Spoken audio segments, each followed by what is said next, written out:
Hey everyone, I'm Joel Leschler, a producer from 2K Australia. Hi everyone, I'm James Lopez, producer at Gearbox Software.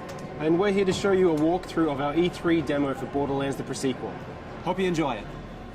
Alright, so we're actually going to be playing through as Wilhelm during this playthrough, and we're selecting his action skill now, which is his ability to spawn these two drones, Wolf and Saint. Wolf is an attacking drone, while Saint is more of a buffing regen drone. We're going to go down the Cyber Commando skill tree. This one's really cool because if fans remember Wilhelm from Borderlands 2, he was just a giant loader with a human head on top. But in this game, it's his origin story, and he starts out just as a man. But you have the ability by going down this skill tree to start turning him into that giant robot that he was in Borderlands 2. We're selecting the Power Fist skill here, and you'll see that they actually replaced his arm with this robotic one. This one's really cool because it will deal extra melee damage, and you can actually attack enemies from further away. And if you look at the Shock Absorbers one, which replaces his leg with a robotic leg, this allows you to shoot and reload while you're sprinting, which can come in really handy. The Meteor Slam is also really useful because the butt stomp or ground pound or slam or whatever we're calling it today is really, really powerful in Borderlands the Pre-Sequel. When you're playing in low gravity, you're able to do this huge amount of damage when you slam down to the ground. And that's about all the skill points we can use right now, but we're pretty close to leveling up again. So when we do, we're going to show you the Vengeance Cannon, which is Wilhelm's capstone skill inside the Cyber Commando tree. Yeah. We have a look here, we actually just shot an air geyser, and when these are shot, they shoot out this oxygen which replenishes your Oz kit, but it also propels you up in the air.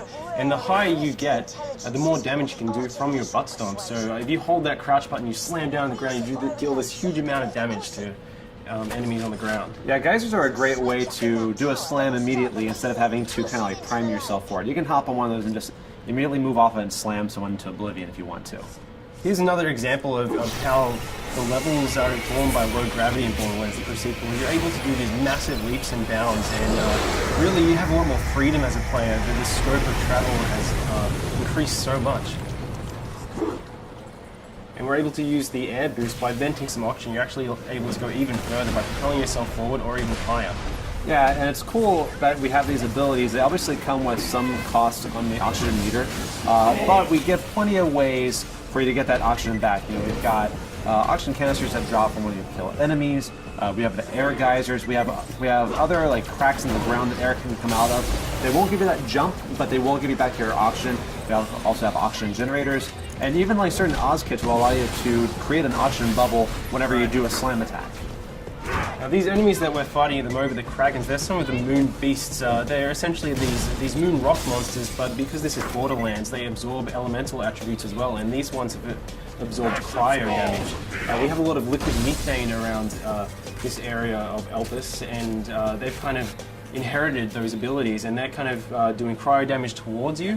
But you have the ability to kill them, but what's really interesting about these guys is when you kill them, they actually shatter into two smaller Kragans. Yeah, so you might start off one-on-one and feel like you've got a pretty even fight, but as they break into smaller groups and become more numerous, you might have a really big fight on your hand. Alright, why don't we try and show off Wolf and Saint here, Wilhelm?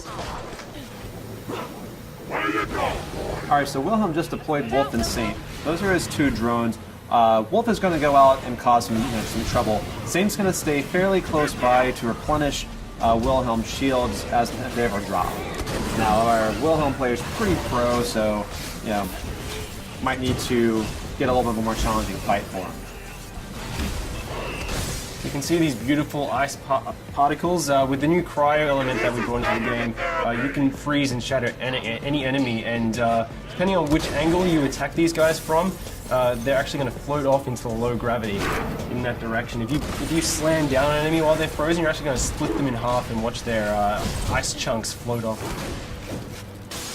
Yeah, that's really cool because the way that they shatter is always kind of customized to like whichever way you hit them. So it never really gets old. It's always different each time. It's really fun. Now, our current objective in this particular level is to redirect some liquid methane. We need to get to the Drakensberg, which is this derelict Dahl ship where we've been informed there's a military AI that we can use. Jack wants to build up this robot army. He needs this military AI to use it. So we're currently trying to redirect this methane to cool off a lava river.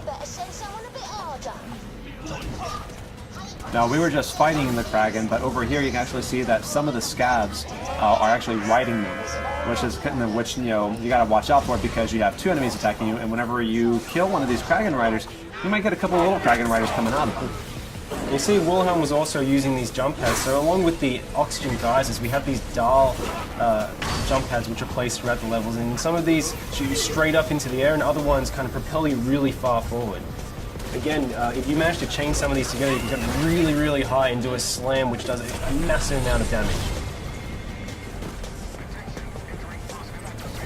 Look at some of these guys. You'll see that some of these scabs have this sort of orange bubble over their head.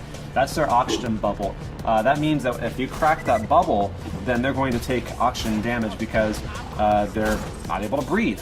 Which is a really cool way because you can kind of do a hit and run. You don't have to worry about necessarily about finishing them off if you're taking too much heat. You can just wait for them to asphyxiate. But some of these guys also have shields and air bubbles, and so they're a little more of a stronger fight. You have to watch out with those guys because they're more dangerous. So you can see that's an example of one of the dial jump pads which shoots you really far forward. And here we have some of the dial jet fighters, and they're going to fly around and try and do a huge amount of damage to you.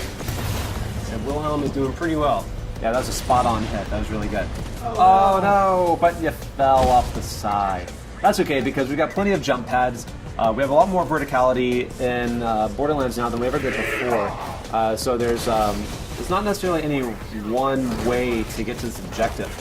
Really, all he has to do is just find either a jump pad or a way to jump from platform to platform. Yeah, something really great about the low oxygen, it allows you to traverse these maps really, really quickly. So because you can make these massive leaps and bounds and you have these jump pads, you're able to get from one end of the map very, very fast and really get an edge on enemies. All right, now it looks like we just leveled up. So we're going to go and put that skill point in Vengeance Cannon. That's really interesting because if you take a certain amount of damage, Wilhelm responds with the Vengeance Cannon and can do a great amount of damage within a pretty generous period of time. You have about 30 seconds of action on this. It can come in really, really powerful when you're under the pump. Yeah. So you can see now we're actually redirecting this liquid methane, so we should be able to go over and try and freeze this lava lake. All right, so once this pipe connects, we actually have another route on how we can get to the next objective. You could just go down to the ground if you wanted to, but because of the verticality in the free sequel, we can actually continue along this path here. All you have to do is have the option to make the jump, and then you can actually run along this pipe here. So there's plenty of ways to explore this map and get pretty much to anywhere you need to get. Yeah, it's really cool as well. Our level designers have built the map so, especially when you're playing co-op, you can have each player, they can approach each of these sites from different angles. So we could have taken that pipe all the way along while Athena went down by the ground and went over to the by the jump pad. Yeah, people that are especially fond of sniping should keep an eye out for these kind of opportunities because you get a superior angle from which you can snipe off those oxygen bubbles or just do just a bunch of damage in general. Yeah, absolutely. So we're going to continue along this way, and Athena's going to continue on the ground, and they're both getting that. She's going to jump across this chasm here, and we're going to get on to the next big fight. Yeah, we should be able to ambush these guys by taking them from two different angles. Once Wilhelm, finds a way to jump over this. There we go. All right, so in this area here, we've got some jetpack scavs. We also have some guys that are on foot. You actually see a scav that Athena just killed just flying off in the distance. And he'll go on like that for quite some time. Yeah, if he still has any life left in him, he's getting pretty beautiful. Oh, yeah. Awesome. Oh, no. Athena's down. Hey, Wilhelm, why don't you go ahead and revive her using the oxygen? Yeah. So you kind of have these cool tactical decisions. You can revive your downed players faster with oxygen than if you just do it the normal way. But that obviously comes at a cost. But sometimes it's really good to get them in the fight faster. Beautiful. You can see we have these jetpack scavs, so all of the enemies on Elpis can take advantage of the low gravity just as much as you can. So if you're getting protection behind cover, they can actually jump over and stomp on you and invalidate your cover just like you can them. We really wanted this gravity system to go throughout every single feature in the game.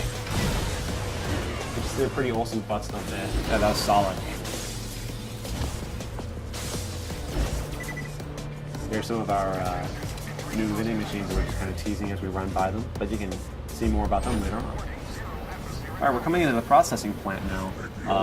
This is actually where you just directed the liquid methane to, and it's really important that you do this because we're going to use it to freeze a lava river so we can form a natural bridge we can cross over to the Drakensberg, which is in the next map.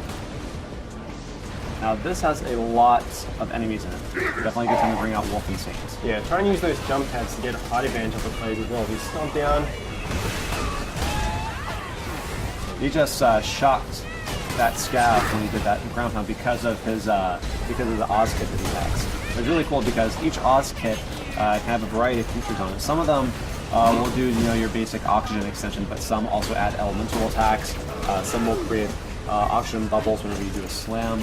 There's a lot of layers to them because it's really important to us that our gear be relevant and offer some really cool stuff. Obviously, these sort of varieties are really important to us. Whenever we added the ice elemental, this also is represented across all gear items. So you've got it in shields, you've got it in grenade launch, you've got it in guns, and we also have lasers. Lasers support all the elementals, so we've added even more bazillions of gear. Yeah, you can see Borderlands. right here we have an ice laser. So we're able to shoot this beam, this kind of freeze ray, and then we can butt stomp and hopefully shatter this guy. Getting close. Nearly. Uh-oh. And the higher you get, the more damage you're going to do. So very close. Can you just take out kill? Yeah. That's okay though. It's always next time. So it looks like we cleared out the enemies here. Let's try and get that methane onto the lava river. Sir, I've got my best people working. It is Borderlands though, so you always have to loot. That's right. Let's take all of them over. Who the hell is Ninja. that? That is the 10-year-old boy we hired to help us. You're fired, John. You can see the Drakensberg out there in the distance, so that's our objective. We want to get to this crashed Dahl ship to get this military AI. Once we get that military AI, Jack can put into the loaders, which up until this point have been useless. They're just construction bots, basically. But once we put the AI in them, we'll be able to weaponize the loaders and reclaim Heligos, which is the moonshot facility. I need you to dump the methane from the reservoirs into the lava. We'll create our own path by cooling it off. This is gonna be ace. The lake should be safe now. Let's get to the Drakensberg. Alright, success. So you can find that Let's make our AI. way over to the Drakensberg. Lads, looks like we're going to have guests over. The kind the bosun wants dead as quickly as possible. Of course, will Borderlands be without a bunch of big baddies to have to fight? Yep, they just get bigger and bigger. I really like that he is an ice kraken, but he also has lava inside of him. Yeah, I see that all the time. Yeah, it makes sense. All right, guys, and that's our E3 demo. We hope you enjoyed seeing it. Please stay tuned for more pre-sequel news.